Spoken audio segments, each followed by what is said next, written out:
আরজিকর কাণ্ডে দোষীদের বিচার চেয়ে প্রতিবাদে সোচ্চার জুনিয়র চিকিৎসক, ছাত্রছাত্রী সহ সাধারণ মানুষ। অন্যদিকে আন্দোলন মঞ্চ থেকে তিলোত্তমা ক্লিনিক প্রতীকী নাম দিয়ে রোগী পরিষেবা চালু করলো কল্যাণী মেডিকেল কলেজের আন্দোলনরত জুনিয়র ডাক্তার ও চিকিৎসক পড়ুয়ারা। হাসপাতালের বহির্বিভাগ চালু থাকলেও পুরোপুরি পরিষেবা দেয়া যাচ্ছিল না। সাধারণ মানুষের কথা মাথায় রেখে তাদের এই চিন্তা ভাবনা। পাশাপাশি হাসপাতালের সরকারি প্রেসক্রিপশনে জুনিয়র ডাক্তাররা অভয়া বিচার চাই স্টাম্প করে প্রতিবাদ জানাচ্ছেন। এই পরিষেবা পেয়ে খুশি সাধারণ রোগী। একদিকে প্রতিবাদ, অন্যদিকে পরিষেবাকে স্বাগত জানিয়েছেন তারা।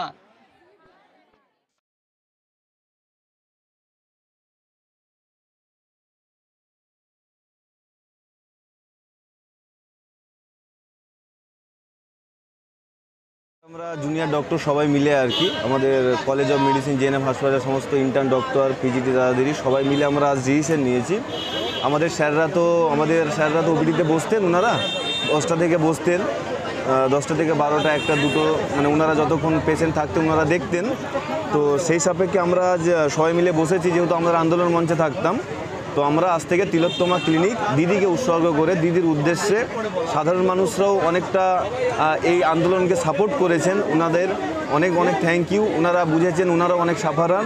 তো ওনারা যাতে আমাদের আন্দোলনের পাশাপাশি যাতে সাধারণ মানুষকে, পেশেন্টকে যাতে সাফারার হতে না হয়, তার জন্য আমরা প্রতিবাদ মঞ্চ থেকে পেশেন্টদেরকে সার্ভিস দেওয়ার জন্য আমরা জুনিয়র ডক্টররা মিলে মিলে ডিসিশন নিয়েছি। তো সেটাই আমাদের আজ থেকে সার্ভিস শুরু হয়েছে 10টা থেকে, যেরকম আমাদের গভর্নমেন্টের নিয়ম অনুযায়ী টাইম টেবিল যেরকম রয়েছেন সেই সাপেক্ষেই আমরা আজকে রুগী দেখা শুরু করেছি আর কি। হ্যাঁ, এইটা আমাদের প্রত্যেক পেশেন্ট পার্টিকে আমরা একটা করে আমাদের এখানে আমাদের সিলের মাধ্যমে লিখে দিচ্ছি আর কি, যে আমাদের এইখানে যে তিলোত্তমা বিচার চাই। যেহেতু ওনারাও ওনারা জানছেন ব্যাপারটা কী জন্য হচ্ছে, ডাক্তারবাবুরা কেন আন্দোলন করছিলেন বা কেন ওপিডিতে যাচ্ছিলেন না, সেইটা যাতে ওনারা বুঝতে পারেন ঠিকঠাকভাবে।